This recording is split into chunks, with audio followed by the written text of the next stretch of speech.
Hello, everyone. Welcome to Success Stories event for March, organized by Work on Climate. Work on Climate is a nonprofit organization with a mission to make the climate work mainstream. Through our mentorship programs, community building, and resource sharing, etc., we continuously are striving to help professionals transition into climate work. Success Stories is our monthly event series. You get to hear from experienced climate professionals in this event. And we have two such accomplished climate professionals with us today. So welcome Shawn, Gong, and Natalie Gray. A little bit about themselves. So Shawn is the head of product growth at Ripley.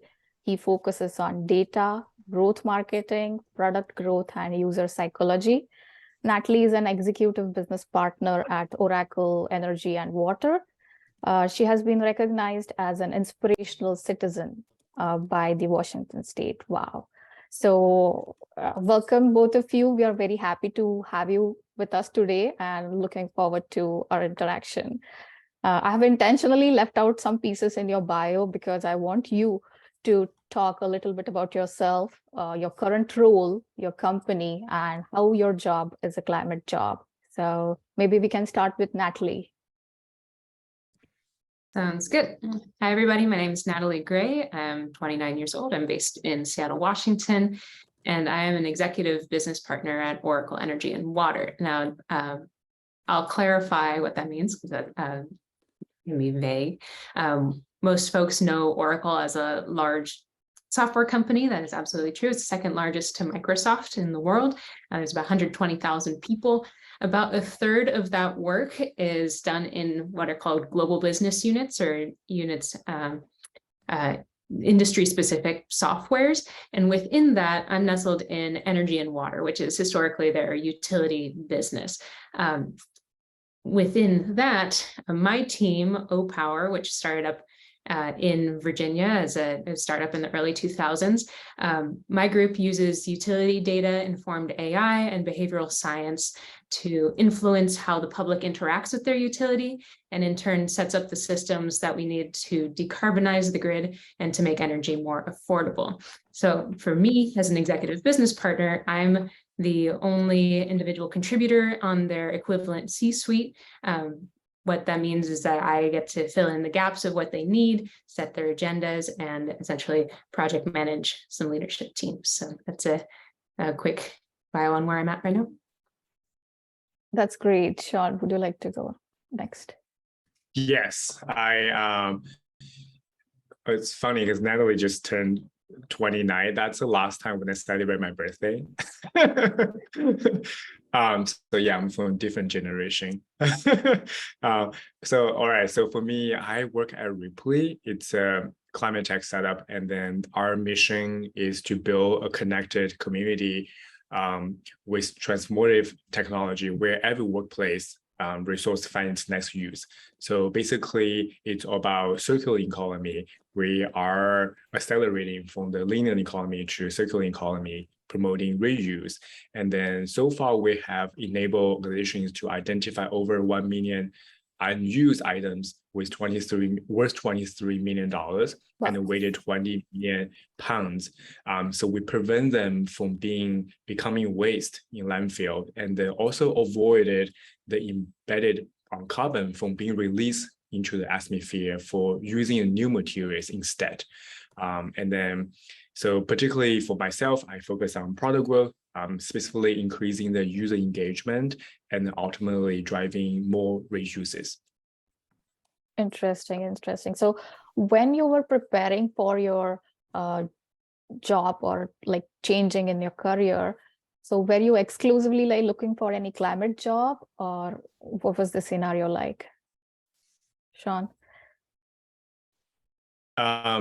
Yes, I would say before I discovered work on climate, I didn't know there was jobs actually available. And, I thought it would be like just scientists, I didn't know there was like a booming industry. And then luckily I spoke to a few classmates for my MBA program. And then one of them particularly interested in climate tech. And then he also was making the transition and he introduced me to work on climate. And I'm so grateful to find this community. And then I just was able to meet so many people in this community. So I feel like I'm not alone, and then got tons of help resources, join events like this. So eventually, yes, I found out about there is a whole job section. And then so that's how I found out about the job on work on climate and join Ripley eventually. Wow, that's great to hear that. What about you, Natalie? Where you, like, I know your background is in environmental science, so maybe it was a traditional path for you, but we would also like to hear from you, like, how were you preparing for this particular job? Or right. So yeah, I knew that there were many ways to apply my environmental science and resource management degree, and I was hoping to do so in ways that were would equip my workplaces with a unique perspective, so that a lot of my peers would go into forestry or wildlife conservation or things like that. And I also knew that in order to change systems and do things differently as we needed to do, we needed to have that perspective also injected into other advocacy systems, other business systems. And so I took on a series of contract roles to get a sense of a bunch of different work cultures and determine where I should be long term. And for me, that was all within the focus on climate. I'm going into school. My main question, or especially growing up in Seattle, was, how did we get to where we are and where can we be of best use to all of our ecosystem dynamics at play right now? So leading up to the work I'm doing now, I started largely in the kind of like nonprofit and government sector, because I felt that that's where, as a young person, I could put a lot of my energy and that would be a lot good. So I did a lot of participatory budgeting at the university and then city level. I worked for the mayor's office of policy and innovation for a little bit. Eventually was a cook stove technician in Nairobi for a little less than a year. And throughout, it was spattered with these kind of like UN youth advocate experiences, which were some of my favorite and best work, but that's not necessarily something that you're paid to do. It's not a long-term style gig. So I was looking for this through line of, given all of this variety of cool work that's being done, where can I meet other long-term career goals and long-term financial goals for me? So all of these places were, they would say the work we're doing is critical, work we're doing is very important, but where we feel we're missing out in terms of the climate impacts we can make, or where we don't feel we have as much control yet, it remains in energy industries, especially in countries like the United States. So that was the through line that eventually pointed me back home to Seattle and toward the renewable energy startup field, which is where I got my footing in solar operations and maintenance in the past few years. Wow, great. So I should add maybe to connect that to today. I started out at this startup early, or 20-something higher, to this solar startup. By the time I left last year, we were well over 100 people. Wow. And so I got to kind of build my own systems role in that. And let's see, and I was learning through all of these systems and trying to not only play into like the business systems that kept us afloat, but also what are the ecosystems that were impacting. Came to learn that accelerating the adoption of solar alone wasn't going to be enough. We had to make sure that the utility systems are in place in order to be able to receive them. And so that's when I made the jump about a year, almost a year and a half ago now, to start working on utility side. Wow. So what was your motivation getting into working in climate? Like maybe Shawn, you can start here. So you mentioned about work on climate's community, you found it and you found a job and etc. But was there anything specific, any story that you would like to share with us? Because a lot of people have some kind of, aha moment or something like that when they are like, no, I can't do this anymore. I need to go and work in climate. I want to find a job in climate. Was it a case with you? Yes, yes. I think as I learn more about how humans make decisions and like make perfect sense, turns out like we actually have emotion first and then we apply logic. That's happened to me too. It's a perfect example. So I would say I always love the nature, and then a few things actually toward that. Like I think to plant the seeds. So also in the past couple of years, tons of wild fires in California, and then really destroy homes and their lives. So just right here, not mentioning, you hear news all the time about flooding, about storms, and then it's getting worse and worse. So and then also I love scuba diving. So I noticed like one time I saw some like white coral. I thought they were so beautiful. Turns out later I found out they are dying. And then when I skiing, I noticed like the past few years, like this snow just there's amount is significantly less than before. When hiking, and it's like some trees just dying, the area is not as what it should be. So anyway, so giving all those like that already kind of planting seeds, like, okay, this is a big problem for like climate change consequences we're living. We need to do something about it. And then after I received my MBA, it's typical like, path, right? Think about, reflect what you have done, what you want to do next. And I thought about, okay, I used to focus on growth at a cost of the environment damage, right? So for example, one job is to global expansion to ship sneakers, clothing, from US to Asia to different places. And then, so I asked myself, like, what have I done for the impact of the planet? Yes, it's great on resume in terms of like revenue growth, but I don't feel proud of this impact I've made. So I also start watching a lot of shows, like particularly the Our Climate. That's basically take you experience the planet's natural beauties through the examining how climate change impact all living creatures. The animals you don't see often, how they suffer from that. So anyway, that just basically became the, I guess, biggest motivation moment. Like, oh my God, I wanted to work in climate, and then that's how I just started the conversations with others.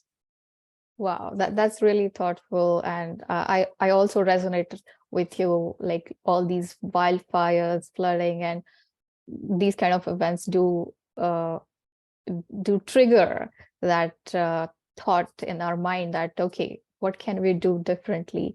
So Natalie, would you like to share any motivation that you had? Like maybe you had it from the beginning, but as a kid. I would say, as growing up in Seattle, like I said, I heard a lot of speculation regarding humankind's relationship with the environment. And so I grew up mostly in arts communities. And so even though that was the case, I ended up receiving a science scholarship to attend the University of Washington, and said, okay, well, I have, I'm going to come out with a science degree. What kinds of things do I want to learn in order to inform my perspective to impact the world and benefit the world? So I wanted to learn about, how we got to where we are and how we can best position ourselves to be of net benefit to, again, these ecosystem dynamics at play. I think it's, to Shawn's point, especially critical to work on climate now, because as we see in the IPCC report this week, we are many decades, if not centuries, late to start to address our greenhouse gas emissions. And if humans had foresight with every invention and innovation, we would have started working on climate in tandem with the Industrial Revolution, or even earlier, before Europe began colonizing the rest of the world and started to put us on track of the consumption and shipping. And those are the kinds of things I think about. Mm-hmm. So one factor is nature, one factor is the environment. The other factor for working in climate is the opportunities. So what do you see around yourself since you're working in climate for some time now? So do you see this is a good time for people to enter into climate work? Are there any like good opportunities you see around and stuff? Natalie? Absolutely, absolutely. I would say, even though I had a climate focus as an undergraduate, it was really, you had to really get creative with the ways to apply it at work. I mean, and there, if you've been reading Drawdown's work, they have an argument and a pamphlet now on how any job can be a climate job, and I truly believe that too. But even so, there are so many more titles, workplaces, et cetera, that are catered to those wanting to work in climate. And it's the most it's ever been, because we are the most knowledgeable we've ever been on climate as a people. Right. Completely agree here. Shawn, would you like to add something here? Yeah, I completely agree. I would say from the product perspective, look at like problem, solution, and how the bridge, how you get there.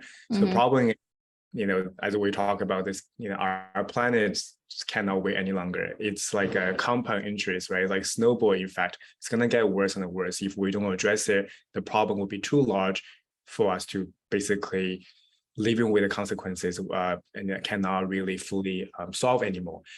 So the problem is getting bigger, and then opportunity-wise, it's great. I think it's the best time. You can see from the news and then from people you talk to, and then you can see that the VC investment is increasing. And then turns out I read about it's like that's the most resistant one during the pandemic. For a lot of outside of the climate tech, see the investment seems like can be affected by that, but actually in the VC world for the climate tech is still pretty strong and growing. Right. And then not mentioning the climate tech, this whole industry, it's blooming, and the community is growing, like work on climate. Right. A few years, right, it didn't exist. Now you have so much support from this community. So I would say like problems bigger, the solution, so many jobs out there, and then we have support, so much support, strong support from like work on climate like this. Definitely the best time to join. Great. So shifting gears a little bit and getting into actually getting the job. So when you were applying for a job, was there any kind of general approach, the resources or anything that you used which can be useful for our audience here? I'll start with that one. I would say having a lot of self-reflection on how you're going to tell your story is really important, especially if you feel like you're starting to branch off from an initial narrative that you had started.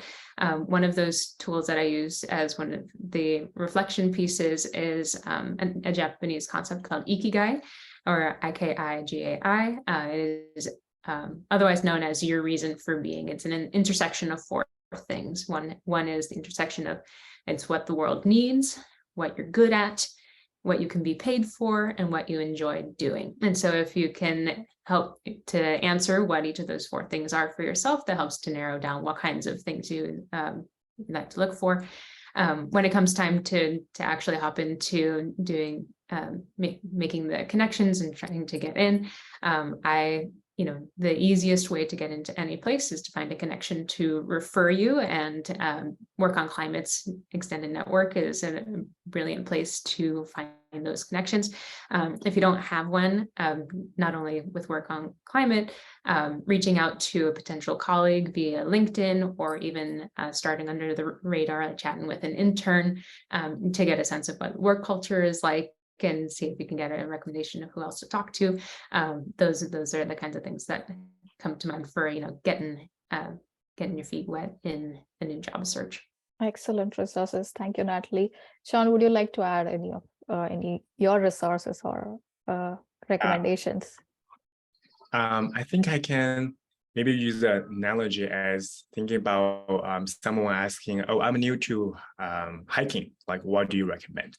I think that kind of similar approach. You say, "Okay, you should join a community first. because it's a journey, like climate journey, hiking journey. You don't want to be alone.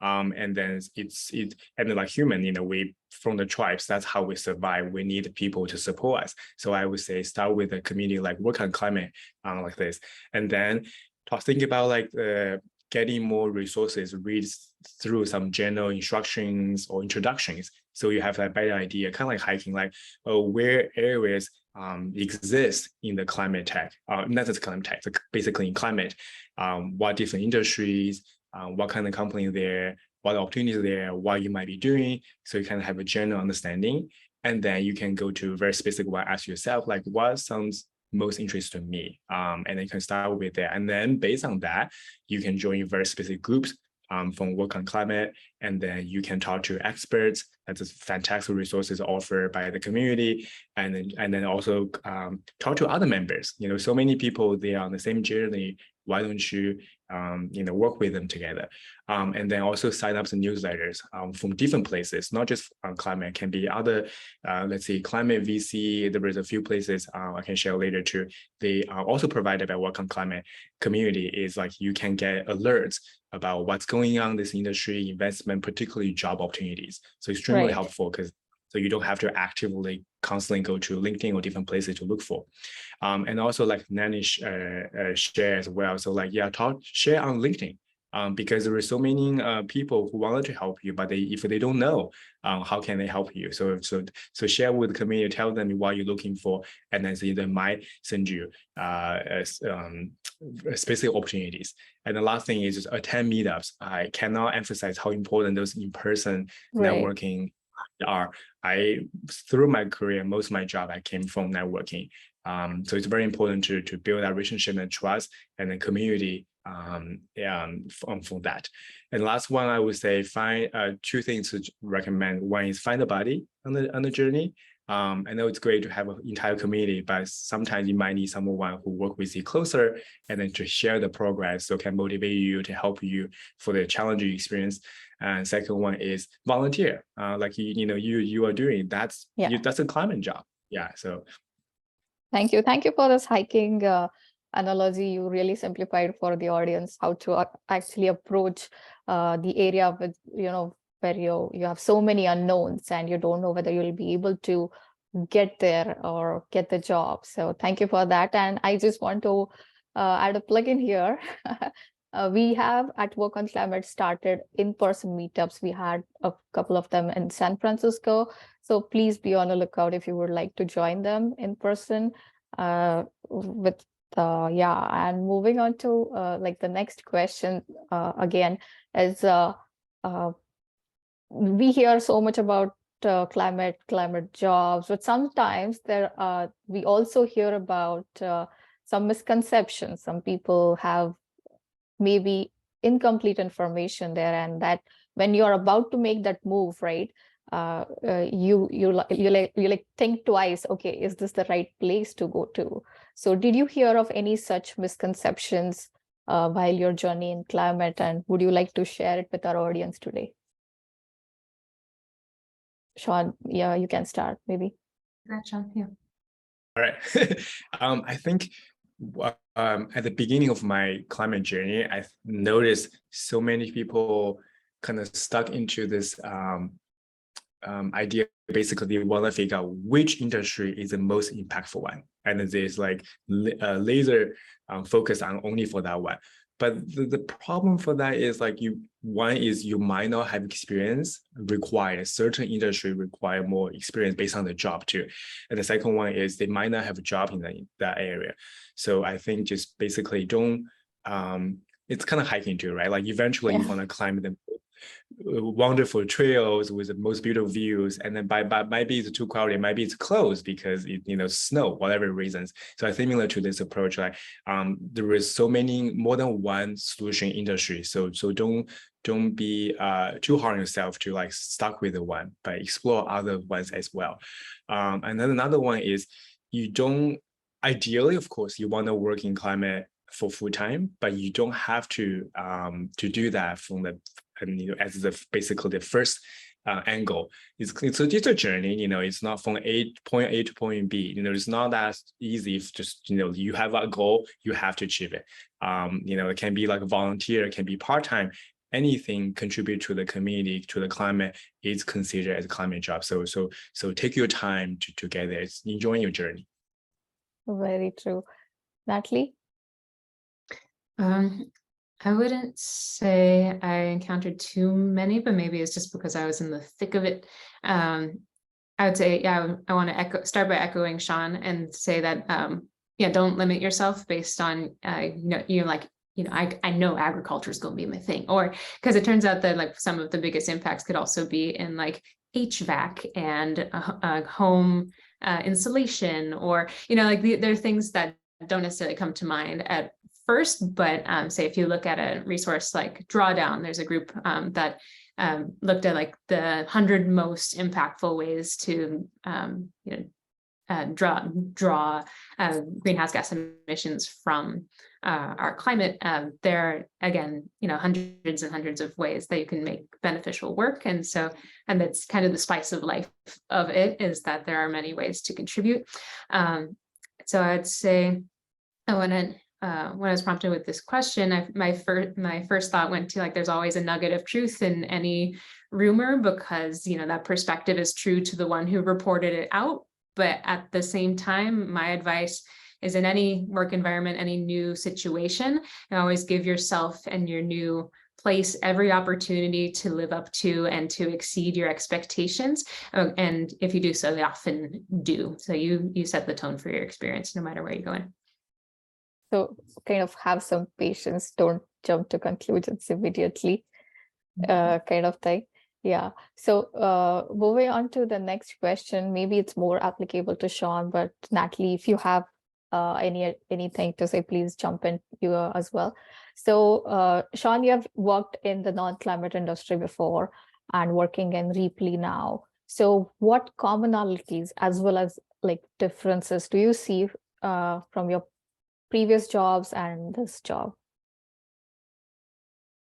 The like differences between the climate and non-climate jobs? Yeah, I mean, the product job that you did in previous company, what was same with respect to current job you're doing, and what was different like? So we want to understand about, are there any kind of transferable skills or how to get there, basically, in terms of differences? Oh, I see. I think the general approach, it's very similar in terms of like the product management, in terms of like the skill set you should have. It's very similar. So of course the difference, like ideally you wanted to gain more skills, or knowledge in this field, for us about reuse. But at the same time, don't discourage yourself, from lacking of experience. It's okay. Because I came from a non-climate experience, and then I took the job, and then as I grow, I'm learning from the process. So I think that's a common thing. Like people feel like they're not ready for it. But to be honest, like even very recently, I listened to a podcast. This lady, she was a VP of design at Facebook, and then she said that she's the first of probably a decade, her career. Every day she just nervous. She feel like she's not ready, and then she feel like people gonna find out she's faking it, and then she will basically lose the job. But later she reflect that, okay, you will never be ready, because of course, particularly when people like to get into a new role, you probably never done before. That's why you're not ready. Excuse me. And even when you are in the same role, it's going to be more challenges you never experienced before. So you're always going to feel that way. So don't be too hard on yourself. If you don't have experience, never done before, it's okay. Like there are so many people who can support you in the community. They can share their stories. And also don't just focus on success stories, right? Because, sometimes honestly it's bad luck, and also talk to people who didn't do well, and how can you learn all yourself, to prepare yourself for that. And oftentimes those who end up in the successful place have had to go through a lot of those challenges in order to get there too, right? Exactly. Yeah. So Yeah, like that you touched on the imposter syndrome, and whenever whenever I get into space like that, I just remind myself, like, this is my body telling me this is important. And it's also, this is what it feels like to be here, no matter who. Right, right. Completely agree there. So one of the things that I have seen in climate is it's more about collaboration than competition. So Work on Climate is one such community where we collaborate, where we try to bring people together and discuss about climate, getting jobs in climate, etc. What was your contribution? What was Work on Climate's contribution in your job, if there was any? And if not, how would you what would you tell others how to maximize use of this community, or for that matter, any other climate community? Natalie? Sure. I actually just joined Work on Climate as I was joining my new job. So it was, I hopped on, I got my new job. I got to tell folks, I'm like, hey, I'm working in climate again. And, but if I were to have started afresh and know that this is a good environment to join, my advice would be to use Work on Climate as your sounding board for your process. And as we open up conversation later today, we're happy to be the ears to that as well, and also your network multiplier, because it's one thing to have a friend who's got a good connection, but now you have hundreds of friends who have these amazing connections and other ideas for how to make things happen. Team up and create good goals for each other, hold each other accountable. There's a lot of ways that you can use a social network. Yep. Very true. Shawn, you've already touched upon Work on Climate's contribution in your getting you this job. But if any other community that you would like to mention here, or how to maximize the use of it? Another thing I wanted to add is to take advantage of the expert office hours. So quite helpful. Another one is to the job opportunities came from Work on Climate. It's better in so many ways because you are able to talk to the person who posts the jobs, a hiring manager. You don't get to do that. Like typical, other places. For example, LinkedIn, you don't know who posted. You don't know who the hiring manager is. Yeah. So that's definitely a benefit. I think even just overall, I know just like Work on Climate it's such a lovely community. It's less about competition. It's more like, okay, we want to have more people to work in this field. How can we help each other? It's very different from like typical other places, like, oh my God, I don't want to tell you because you're going to apply for the job and I'm not going to get it. So it's very, So I definitely, contribute and then to leverage the power from the community. Right. So any last piece of advice for those who are actively seeking job in climate right now, or would you like to mention any common mistakes while applying for job, to guard against? Like maybe it's the job applications, the resume, anything that you would like to add? I'd start by saying be wary of companies that greenwash, and be wary of greenwashing yourself. and to define the term for those who aren't familiar with it yet is advertising yourself as more environmentally friendly than or the company advertising itself as more environmentally friendly than its actions actually put out. So there are a lot of other groups out there that say, okay, well, we're going to do business as usual, but maybe we'll put, a nice seal on it and try to entice folks business as usual in a way that negatively impacts the environment, but hope that folks will come and join and be part of, it's like, I would say any work can have a net climate benefit. You can join a company that is suffering and help turn them around in that way too. But if your goal is to be on the cutting edge and to be working with those who have their data in the right space, then you have to be I'd say, yeah, building up your like data literacy or scientific literacy in that way is super helpful. Shawn, any last piece of advice for the job Yeah, seekers? the three things I want to share. The first one, it's on top of what Natalie says, like when you, of course, actively looking for climate jobs, you might have very strong bias, and then you might miss some red flags. So I would say like most companies probably are great, but definitely there are some companies who just claim they are climate focused, but that's not what they're doing, or that actually the job might not interest you to you. So you have to be true to yourself. You might really want to take this opportunity, but it is the right fit for you or not. And the second one is don't be when you search for a job, don't limit yourself to just for accessibility or climate, those kind of keywords. Sometimes the jobs actually have a climate impact. They just unfortunately maybe don't have that keywords, so don't miss out those things. Right. And the third one is the resume. So I've seen a lot of candidates, turns out they actually have very strong interest in climate, but I understand, I've done that before, just lazy, you just use a general resume, apply for all the jobs, didn't really spend time to customize that, but you really miss out, because when we receive tons of candidates, if you all look similar, and we prefer a candidate who really interested in climate or have done something, can be a project outside of work, anything personal, show some passion, show some interest, show something you have done, that will really set you apart and stand out. So there's three things I recommend for candidates. Thank you so much for those insights.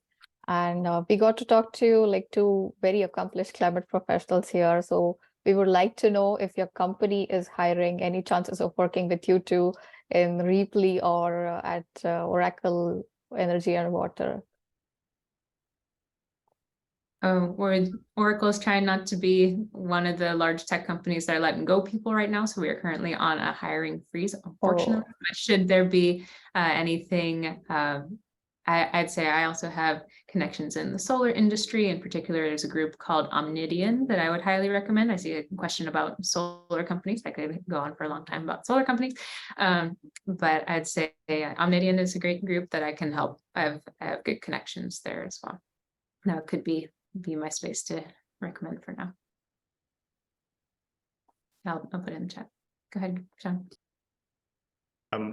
We're lucky we have 6 roles open. I can share in the chat too. So one is a data analyst, second one is a product manager, third one is senior front-end engineer, the fourth one is senior software engineer, the fifth one is a business development representative, and last one is solution engineer. Great. So thank you so much, Shawn and Natalie. We will now open it up for Q&A. So anybody in the audience, if you would like to ask a question, please unmute yourself and go ahead. Meanwhile, we will be posting a link to our survey that I mentioned earlier. So please it's a just 4-question survey. It's a short survey, so take a time to fill it out and let us know.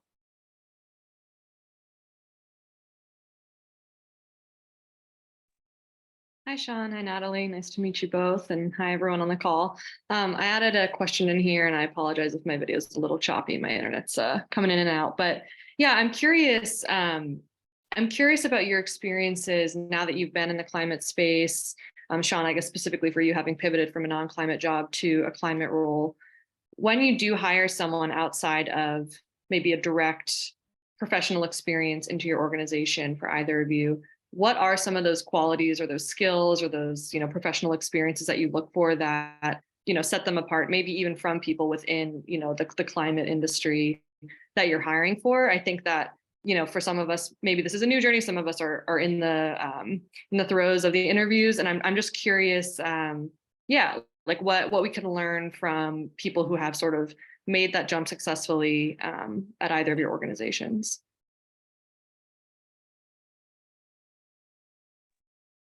I have a general one, and I'll let Shawn get a little more specific. I'd say something that really resonates in the climate space, or what allows folks to feel inspired and do a lot of great work together, is like the common mission, vision, and values. And if you're able to communicate that well, through, whether it's, in alignment with your particular, the place you're applying to, or in general, other work that resonates with you, it basically hones down to improving quality of life on Earth, preserving life on Earth. That's like the heart of it. If any of that type of let's see, if the way you communicate yourself and your motivation has that at the heart, that is a really, really surefire way to be able to resonate with climate companies. Yeah, I think you can think about it's like you want to join a group, or or like what's the brand of this company or this group, right? Like what's different from them. So and then you can see like how you tell the story, you fit into this one. So of course, like Natalie share like a couple of things, like if you do an interview or your replication, you indicate that you have done some research about the mission of the company, watch some videos, and then you can talk about how your previous experience can help you to fit in very well. And then that's very good. And then also even can be a personal project. For example, I have some candidates who show some data project they did for like climate, tell, let's say, what is the most impactful industry, whatever you have done that demonstrate like you have strong interest and passion, that just really make you outstanding in that area. Or even if it's something as simple as I volunteer regularly on Earth Day, or I've led Earth Day workday parties, kinds of things. That's a even more accessible way to make that happen. Volunteer for climate will work on climate will actually make you stand out too. Yes. That's the foundation, but there's always ways to build on that. Get creative with it. True. I had a question. Hi, Charles, go ahead. Hi. Is there a Slack channel that continues this or expands the conversation around this topic? I forget. So we post the information on our events official channel. And if you have any questions or anything that you would like to discuss, you can just reply in that thread and we can get going from there. So I'm just looking at the meeting chat from today. Uh-huh. And like all of these posts, like everyone's LinkedIn profiles and all the job links. And to me, that feels like a separate Slack channel that you could just build the conversation across multiple of these events. It'd be interesting to see how that virally expanded, but okay. Yeah, just a thought. Okay, thank you. We will definitely take a note of that. Okay. But we don't have anything at the moment right now. I was going to say to Charles' point, I think that there are different different channels for meeting people, different channels for posting jobs that already exist, and so there are already hundreds of posts. Like it may not be everybody at the same time like this chat, but the resources are there. Yeah, thank you very much. Really good event. Thanks. Thank you. Any other questions from the audience? I have a question. Is that okay? Yeah, Sure. good. Hello, I'm Aku. So similar to actually Shawn, I'm pretty new to the climate space. I think I'm taking a few months just to learn as much as I can. I've previously done product in just B2C companies that are not climate related at all. Do you guys have any suggestions for books or even blogs and newsletters that you guys really enjoy, learning just more about climate? Because I feel like there's so many different sectors, so many different topics, and it can get a little overwhelming. So just curious if there are any favorite suggestions that you guys have. I'm going to look some up. Let me see. For me, I search for some podcast, like like for example, my climate journey, and then there is a few one that can be specific for your interest. For example, when I had an interview with Ripley, I understand that's what the field they're in, circular economy. So I just specifically search for circular economy reuse in podcasts and then listen to and watch some video about it. And then there is also some free trainings, and I think online, and you can find that's talking about like the journal about climate change, and that can help you understand a little bit more like what the industry are, what kind of job they do, and what kind of skill or even some knowledge about the climate that can also help you too.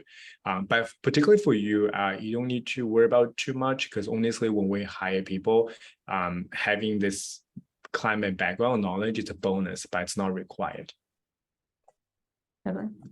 I would say I follow a writer called Ryan Hagan on LinkedIn. He has a blog called Crowdsourcing Sustainability, and that's been pretty legit. Great, thank you. Yeah, put it in. Hi, I have a question too. Mhm. Is it okay if I ask one more? Go for it. Awesome. Hi, I'm Josh. My most recent role was a product manager, and because of the layoffs, I've just had some time, a few months to think about what I want to do next. So I think that Ikigai, I guess matrix is like a great way to think about it. So thank you, Natalie. My question is focused more on products. So Shawn, I was wondering, I've noticed throughout my climate search that a lot of product positions, solutions are like B2B or like B2C software. And for someone who's not from a climate background, who's had experience with mostly hardware or like CPGs, it's a two-way pivot for me, right? In terms of what I need to learn. I was wondering if you have any advice, any resources on maybe some technical skills I could pick up, whether that's like a certification, just reading up on certain, I don't know, types of skills or resources. And I'd really appreciate that. I see. I think for a lot of jobs, actually don't require you have that specific background. But if you want to, it's great always to learn more. I think what you can do is to see if you can find any job that interests you, and then to compare yourself, what's the gap in terms of what they are requiring and what you don't have, and then you can use that as a way to baseline and to close that gap. But at the same time, I really encourage you just apply first, and then they might actually take you without specific experience they're actually looking for. Got it. Thank you. Oftentimes the enthusiasm is what they need, and if they need somebody with specific environmental science experience, like that's the type of they'll use as their expert to help inform other project folks too. Mm-hmm. Got it. Thank you. Yeah, because like for us too, if we hire, let's say, a consultant or expert, of course that's very different, because you have to have that experience to become an expert and to educate our customers. But for like product role, usually it's not required. So don't be afraid of to try it out. At the same time, I think from my experience, overall, as long as you can demonstrate you are really good problem solver and then you can learn fast learner, we don't worry about you catching up in this field at all. Mm-hmm. Yeah, that's part of the reason why you're joining a team, So you don't have to be the all-in-one package that's going to solve absolutely everything. We're here to supplement each other's skills. I really appreciate the advice. Thank you, guys. Mm-hmm.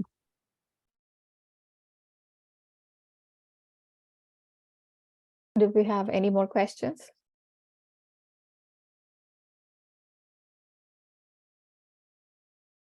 I've got another tip. Oh, go ahead. Based on some of the questions that you asked.